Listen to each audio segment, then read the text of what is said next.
बेटा होता है, पिताजी के सामने जाता है, पिताजी का मूड बहुत अच्छा है तो अपनी बात मनवा लेता है, मैं आज फिल्म में जाऊं क्या, तो पिताजी हाँ बोल देता है। तो ये क्या है, अच्छे मूड का फायदा लिया ना। मगर कुछ लोग जो होते हैं जब ये पहली बार देखते हैं, अरे मेरे अच्छे मूड का इन्होंने फायदा लिया, मैं हंस रहा था, मेरे चेहरे पर स्माइल थी, तो इन्होंने फायदा ले लिया। तो वो पिताजी अगली बार क्या करता है, घर में आता तो मुंह फुलाकर ही बैठता है, और उसे पता नहीं कि वो पूरा अपना जीवन बर्बाद कर देता है। कितने ऐसे लोग हैं घरों में, वो बच्चों के साथ स्माइल करते ही नहीं है, वे परिवार के साथ हंसते ही नहीं है। क्या डर है, ये मेरा फायदा लेंगे, अगर मैंने थोड़ा भी मुंह अच्छा दिखाया अपना तो पैसे मांगेंगे, कुछ तो फायदा करके जाएंगे। मगर तुम अपना कितना नुकसान कर चुके, तुमको कभी पता ही नहीं चला। मुंह फुलाकर तो जिए जिंदगी भर, मगर तुम किस खड्डे में गए तुमको पता ही नहीं चला। बचा बचा कर कितना बचाया, पूरे जीवन के बाद रिकॉर्ड निकालते कि मुंह फुलाकर मेरा इतना फायदा हुआ, तो अकाउंट निकालते तो शर्म आएगी कि इतने के लिए मैंने ये किया। इससे अच्छा तो खुलकर जिया होता, लोगों को भी फायदा, और फायदा कर करके क्या लेकर जा रहा हूं साथ में। सभी को शुभेच्छा, हैप्पी थॉट्स। तेज ज्ञान फाउंडेशन में आप सभी का स्वागत है। तेज ज्ञान फाउंडेशन एक आध्यात्मिक संस्था, उच्चतम विकसित समाज का निर्माण करना इस संस्था का मुख्य लक्ष्य है। ज्ञान देते हैं सरश्री एनलाइटेंड मास्टर, जिनको सुनकर, जिनके ग्रंथों को पढ़कर आज लाखों लोगों का जीवन खुशियों से भरा है। आज हम सब भी वही सुनने के लिए उपलब्ध है। सवाल जवाब के माध्यम से आज के विषय में हम प्रवेश करने जा रहे हैं। YouTube के दर्शक आज जो मार्गदर्शन सुनने वाले हैं उसका शीर्षक है सपनों का रहस्य। लोग हमारी अच्छाइयों का फायदा उठाते हैं। सपने क्यों आते हैं? जैसे को तैसा, decoding your dreams and tit for tat. तो आइए विषय की गहराई में प्रवेश करते हैं। ग्रहणशील होते हैं, छोटा पल जो हम दे रहे हैं 100% दे, ताकि हम सुनी हुई बातों का अपने जीवन में लाभ ले पाएंगे। तो आइए सुनते हैं, तब तक के लिए धन्यवाद। Happy thoughts. आप सबको शुभेच्छा, हैप्पी थॉट्स। कुछ सवाल आए हैं जो ऐसे मौक़ों पर कुछ बातें क्लियर करके लोग जाते हैं तो और अच्छे ढंग से अपने कार्य कर पाते हैं। सपनों का कुछ अर्थ होता है क्या? सपनों का कुछ नहीं, बहुत कुछ अर्थ होता है। सपनों का बहुत कुछ अर्थ होता है, मगर आपको उन अर्थों में नहीं जाना है। ज्योतिष लोग पढ़ने जाते हैं, पढ़वाने जाते हैं, तो सवाल आता क्या उसमें अर्थ होता है? तो बहुत अर्थ होता है, बहुत कुछ होता है, मगर आपको उसमें जाना नहीं है। क्योंकि जब बहुत कुछ अर्थ होता है ना तो अनर्थ हो जाता है। सपना जो रात में आपने देखा, अगर उसका मार्गदर्शन देने वाला नहीं है कोई भी, तो उसका अनर्थ हो जाता है। तो जो लोग सपनों पर कार्य करते हैं उनको बताया जाता है अगर करना ही है तो आपको एक डायरी रखनी पड़ेगी, ड्रीम डायरी रखनी पड़ेगी, जिसमें रोज के सपने लिख के रखने पड़ेंगे। और काफी समय के बाद आपको थोड़ा थोड़ा समझ में आने लगेगा। ज्योतिष इतने एक बात के संकेत होते हैं जो ज्योतिष निकालते हैं, कुंडली बनाते हैं, रेखाएं देखते हैं, तो उसके इतने अर्थ होते हैं। अगर सामने वाला पूरा जानकार नहीं है, ऐसी कुछ जानकारी, अधूरी जानकारी दे दी तो सामने वाले का नुकसान हो जाता है। तो ऐसी बातों में जाने के लिए कहा ही नहीं जाता, सपनों में उलझने के लिए कहा ही नहीं जाता। जब तक गुरु आपको कुछ बताए नहीं कि अब ये करो, तब तक आपको इन पर काम करना नहीं है।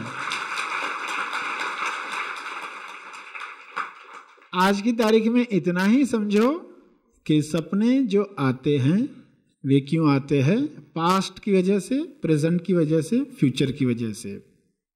पास्ट में कुछ हो गया जो मेमोरी में है, वो वापस से जिया जाता है।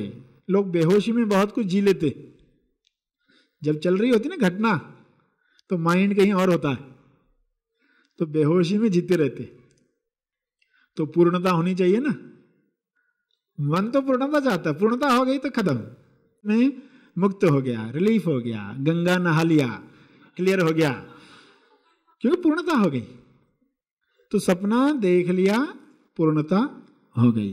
बेहोशी में जो जिया, पूर्णता हो गई। एक अर्थ ये पास्ट का, पास्ट में जो घटनाएं हुई उनको फिर से देख लेता है, क्योंकि रिकॉर्ड की गई है। तो कब कौन सी रिकॉर्डिंग ऊपर आ जाए और कैसे आती है कोई भी घटना याद, एक वातावरण से। गर्मी की सीजन है तो अलग सपने आएंगे, सर्दी की सीजन है तो अलग सपने आएंगे, रूम बंद है, खिड़कियां बंद है तो अलग आएंगे, खुली हवा है तो अलग आएंगे, बाजू में कोई खराटे ले रहा है तो अलग आएंगे, रात को खाना खा के नहीं सोए हैं तो अलग आएंगे, और न्यूज देखकर सोए हैं रात को तो अलग आएंगे। इसलिए कहा जाता है रात को न्यूज देखकर तो कभी मत सोना, है ना। न्यूज लोग सुनते रहते ना कि ये वारदात हो गई, ये सनसनी हो गई, ये ऐसा हो गया, वो ऐसा हो गया, लोग वो सब सुनते रहते, डर डर कर सोते हैं, तो सपने तो आते ही रहते हैं। तो एक है पास्ट का, एक है वर्तमान का। आई पर्सन सोया हुआ है और बहुत पसीना आ रहा है, तो हमारा सबकॉन्शियस माइंड वो नींद बिगाड़ना नहीं चाहता, वो चाहता है सुबह तक ये इंसान सोया रहे ताकि अगला दिन वो सही ढंग से जी पाए। सबकॉन्शियस माइंड हेल्प करने के लिए, मदद करने के लिए है। तो वो तुरंत क्या करेगा, आपको उस पसीने की जगह पर एक सपना दिखाएगा जिसमें आप बहुत गर्मी की सीन में हो, कहीं जा रहे हो रेगिस्तान से, वहां बहुत गर्मी हो रही, तो आप मजे से सपना कंटिन्यू करोगे, नींद में ही रहोगे, सपना टूटा नहीं। आपका पसीना आपको उठा नहीं पाता जब तक बहुत जोरदार नहीं हो गया, बहुत ज्यादा तकलीफ नहीं हो गई उस पसीने से, तब तक सबकॉन्शियस माइंड देखेगा कि सोया रहे, सोया रहे। एक राजा ने अपने आत्मकथा में लिखा कि एक रात वो सोया हुआ था, मच्छरदानी का एक सिरा उसके गर्दन पर टकरा रहा था, तो उसने सपना क्या देखा कि दुश्मन ने उसके गर्दन पर तलवार रखी है। तो उसने सब पंडितों को बुलाकर पूछा ये सपना आने के पीछे कारण क्या है। खोज की गई तो पता चला कि उस मच्छरदानी की वजह से, तो कभी मच्छरदानी की वजह से, कभी मच्छर की वजह से, वर्तमान में जो अवस्था है उस वजह से सपने आते हैं। और एक फ्यूचर इंट्यूशन, आगे होने वाली घटनाओं का संकेत दिया जाता है। सांकेतिक भाषा है, लोग उसको समझ नहीं पाते, डिकोड नहीं कर पाते, क्योंकि सबकॉन्शियस माइंड की लैंग्वेज ही अलग है, वो राइट ब्रेन की है और इंसान लेफ्ट ब्रेन से ही सोचते रहता है जिंदगी भर, तो वो भाषा वो नहीं समझ पाता। इसलिए कहा उसमें उलझो ही मत, क्योंकि वो भाषा समझने के लिए भी बहुत समय देना होता है। तो सरश्री चाहते पहले जो जागृत अवस्था में हो रहा है उसको समझ दें ताकि उसका फायदा हो। कभी कभी टिट फॉर टैट का रिस्पॉन्स जाता है, लोगों का अच्छाई का फायदा लेने की संभावना होती है, लोग गैर फायदा लेते हैं अच्छाई का, इस तरह का उनका सवाल है कि हमारा लोग गैर फायदा लेते हैं। और कभी कभी टिट फॉर टैट का रिस्पॉन्स जाता है। ये रिस्पॉन्स जाने के बाद आपने सीखा क्या, रिजल्ट क्या आई, क्या आपको वही रिजल्ट चाहिए थी? अपने आप से यही पूछना है। कभी कभी बहुत कुछ होगा, टिट फॉर टैट यानी जैसे को तैसा, सामने वाले ने जैसा किया हमने भी वैसा जवाब दे दिया, क्रोध में दे दिया, करना पड़ा क्योंकि आत्मनियंत्रण नहीं था। आप सोचोगे कि इससे रिजल्ट क्या आई? क्या हाजिर जवाबी से मैं कुछ और जवाब दे सकता था? सामने वाले ने तो द्वेष में कमेंट पास की, मगर क्या मैं प्रेम से प्रतिसाद दे सकता था? तो ये जो कभी कभी घटनाएं होती है, लोग उसको पकड़कर बहाना बना लेते हैं कि हम तो नहीं सुधरेंगे, हमारे साथ तो ऐसा ही रहेगा, मैं तो ऐसा ही हूं, तो छोड़ देते हैं विकास का कार्य करना। तो उनको बताया जाता कभी कभी ये होगा, मगर अपने आप से पूछो जो रिजल्ट आई क्या तुम चाहते थे, और आगे जब ऐसी ही घटना हो तो आप क्या चाहते हो, और जो चाहते हो कैसे आएगा, तो मैं पहले से ही क्या पूर्व तैयारी करके रखूं। तो इस तरह वही घटना वापस आएगी तो वैसा प्रतिसाद नहीं जाएगा या उतना बुरा नहीं जाएगा जैसा अब तक जाते रहा है। लगातार निरंतरता के साथ अगर हम कार्य करते रहे तो इन बातों से हम मुक्त हो सकते हैं। और आगे अच्छाई का फायदा ले लेते हैं तो उसमें क्या करें। लोग आपकी अच्छाई का फायदा लेते हैं तो आप क्या करें। यदि आपको अड़चन नहीं, सामने वाले के लाइफ में ब्लॉक नहीं आएगा तो वहां कोई दिक्कत नहीं है। यदि आपके लिए कोई अड़चन नहीं, सामने वाले के लाइफ में कोई ब्लॉक नहीं आएगा तो वहां कोई दिक्कत नहीं, उसको लेने दो फायदा। आपके पास कुछ है जिस वजह से लोग फायदा कर सकते अपना।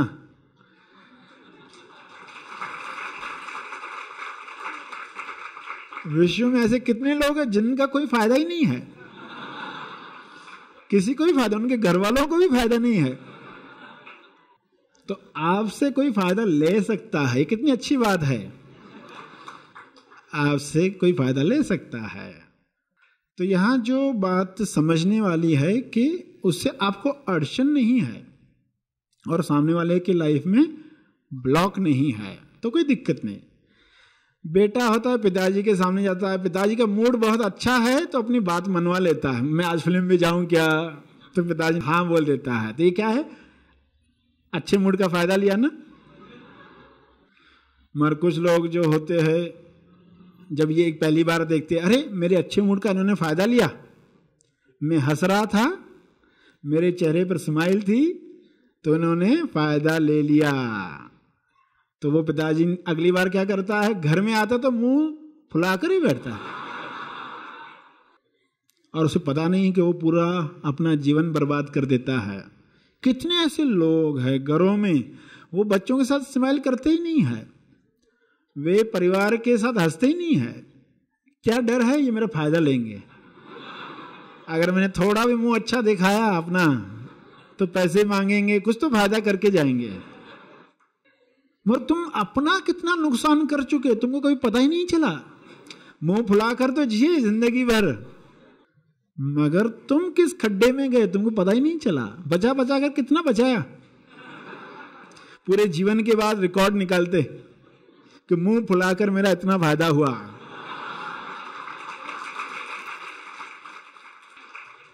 तो अकाउंट निकालते तो शर्म आएगी कि इतने के लिए मैंने ये किया। इससे अच्छा तो खुलकर जिया होता, लोगों को भी फायदा।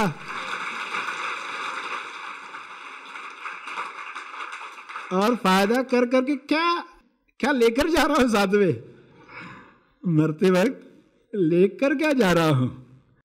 सिर्फ इस डर से फायदा लेंगे, मेरे अच्छे व्यवहार का फायदा, मैं अच्छा हूं तो लोग फायदा लेते हैं।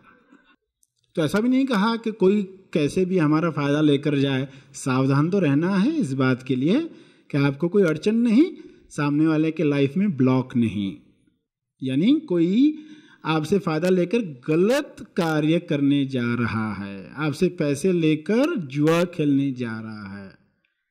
तो ये सावधान तो रहना, वो ब्लॉक डाल रहा है क्या, आपसे फायदा लेकर वह वैसा ही बन जाएगा, ऐसी कमाई करना चाहेगा जो शॉर्टकट से मिलती है, मेहनत करने की उसकी आदत खत्म हो जाएगी, झूठ बोलने की आदत बढ़ जाएगी, तो वो उसके लाइफ में भी ब्लॉक है, वो उसको तकलीफ है।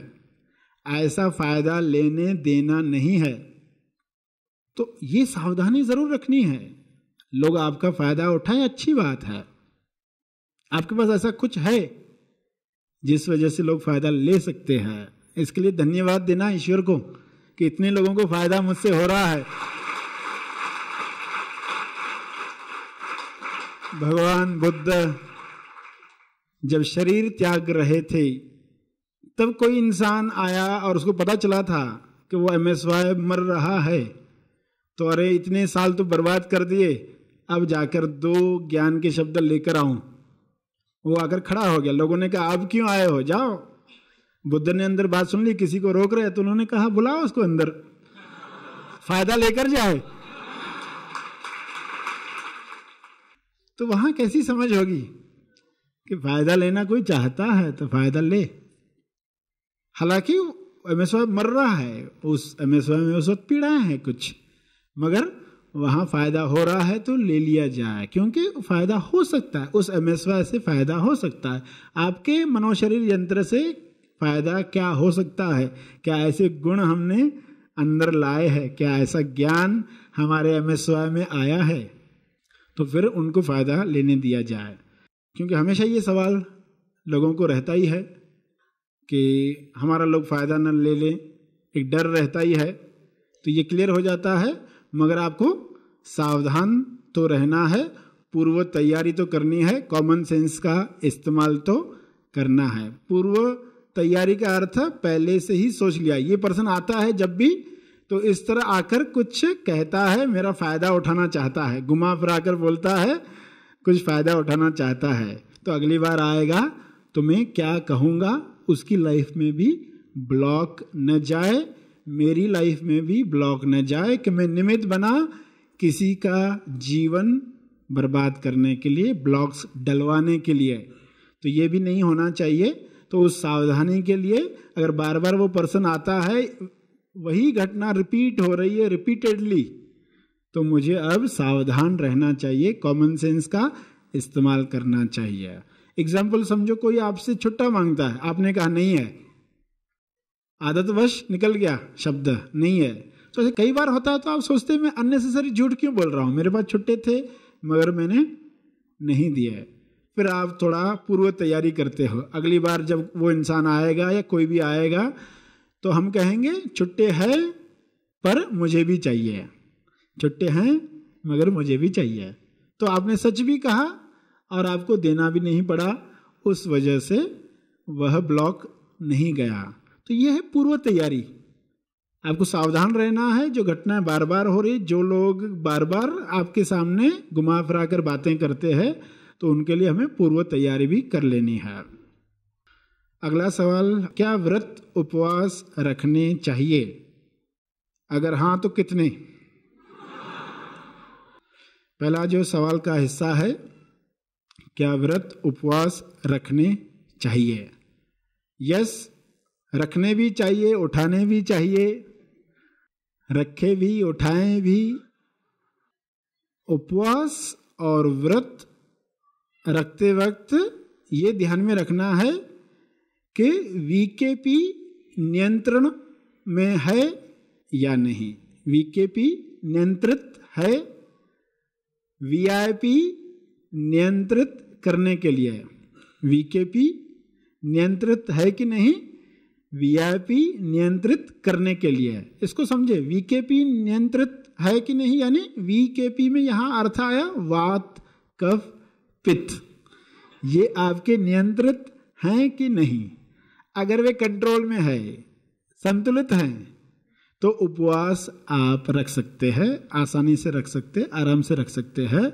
मगर ये नियंत्रित नहीं है तो आपको ध्यान में रखना है कि कुछ शरीरों को उपवास तकलीफ दे देगा।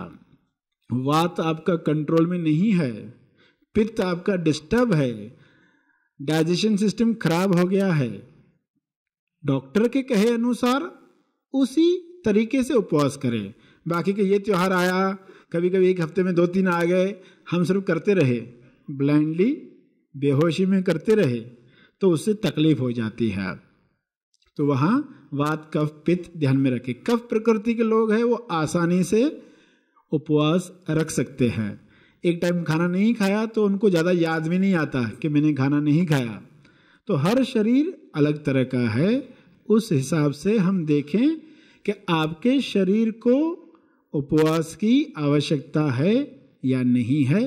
पहला कारण बताया, वीकेपी संतुलित है कि नहीं। अहंकार को संतुलित करने के लिए, वीआईपी में अहंकार शब्द आया, उसको संतुलित करने के लिए, यानी आध्यात्मिक कारण क्या था? अहंकार को समर्पित करने के लिए उपवासों की प्रथाएं बनाई गई। तो वो कारण है, शरीर संतुलित है, वीकेपी, तो आप उपवास रख सकते हैं। कोई लोग 40 दिन का उपवास रखते हैं, रोजे रखते हैं, नवरात्र रखते हैं, तो वहां दिक्कत नहीं है। अहंकार को विलीन करने के लिए ये तरीका बनाया गया। और मेंटली अपनी शक्ति, मानसिक शक्ति बढ़ाने के लिए, संकल्प शक्ति बढ़ाने के लिए उपवास रखे जाते हैं।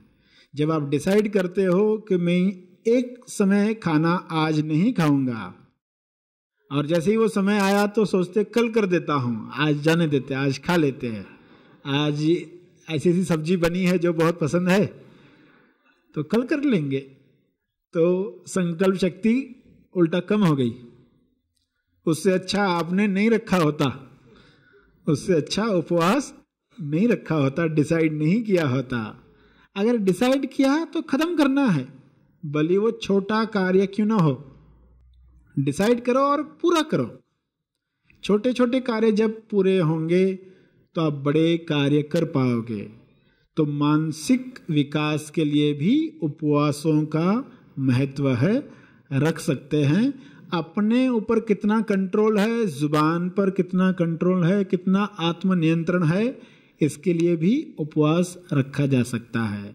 तो शारीरिक में वीकेपी, वात, कफ, पित्त को ध्यान में रखते हुए उपवास रखना है। मानसिक संकल्प शक्ति कम है तो उपवास रखे जाएं। आध्यात्मिक लाभ लेने के लिए भूख सत्य की याद दिलाए। कौन भूखा है, किसको भूख लगी है, मैं कौन हूं, यह इंक्वायरी दिन भर चलती रहे तो भूख आपके लिए रिमाइंडर है जो याद दिलाएगा, उसका हमें फायदा लेना है। तो यहाँ आपने वो रिमाइंडर तैयार किया, कैसे मुझे समय पर याद आए। तो ये सब कारण थे, उपवास रखवाए गए हैं। आज तक लोग इतना कड़ाई से पालन करते हैं तो उससे उनको जो लाभ मिलते आए हैं वो लाभ इंपॉर्टेंट है। मगर कोई ब्लाइंडली उपवास रखकर और तबीयत बिगाड़ दे, MSY जिससे बड़ी अभिव्यक्ति करनी थी उसको और बिगाड़ दे, तो बेहोशी में ऐसा काम न हो। इन सब बातों को ध्यान में रखते हुए आप उपवास ज़रूर रख सकते हैं। या शुरू ही करना चाहते हैं तो छोटे छोटे से शुरुआत करें, जिससे आपको समझ में भी आएगा कि क्या होता है आपके शरीर के साथ। उपवास तोड़ते वक्त कैसे तोड़ना है, कैसे फिर से खाना लाइट से, रस आहार से, लाइट खाने से फिर नॉर्मल खाने पर आना है। ये सिस्टमेटिक आप सीख जाएं। आपकी बॉडी आपको बताती रहती है कि आपने अचानक ये खा लिया तो तकलीफ हो रही है, पेट बताते रहता है। तो हम अपनी बॉडी को जान जाएं, कब कहाँ कैसे वह संकेत देती है। बॉडी लैंग्वेज अपने लिए हम सीख जाएं। और कई सवाल है, इंटरेस्टिंग सवाल भी है। आज जो नैसर्गिक आपत्ति आ रही है जैसे कि सुनामी, बरसात, भूकंप, क्या इसके जिम्मेदार हम हैं? छोटा जाओ, और कौन होगा?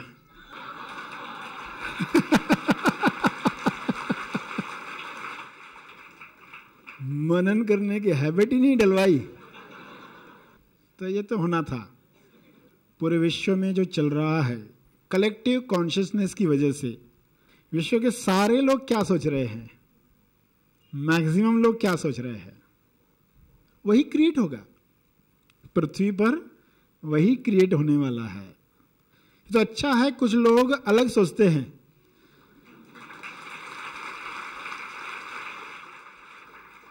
वरना दुनिया कब की समाप्त हो गई होती। अच्छा है कुछ लोगों की चेतना का स्तर ऊपर है। कुछ लोगों को विश्व के सिर्फ मनन करने का जॉब देना चाहिए। ऐसी कंपनीज खुलनी चाहिए जो लोगों को पगार दे, खाली तुम मनन करते बैठो, बस कुछ काम मत करो, तो उसे बहुत बड़ा काम हो जाएगा विश्व में। तो उसके लिए ऐसे लोग, पगार देने वाले लोग तैयार होने चाहिए। वरना लोग जो भी मनन कर रहे हैं सिर्फ पैसा कैसे बढ़ाना है, ये कैसे प्रोडक्ट लाना है, कौन सा प्रोडक्ट बिकेगा, उस पर ही सोचा जाता है, किसमें ज़्यादा कमाई होने वाली है। तो वो मनन वाले टॉपिक्स तो बाजू में रह जाती। जिन बातों पर मनन, क्योंकि उसे पैसा नहीं मिल रहा ना। विश्व की चेतना बढ़ाने का कोई कार्य करे, उस पर मनन करना चाहे तो उसको पैसा नहीं मिलता, इसलिए लोग कोई सोचता ही नहीं, कोई नहीं सोचता।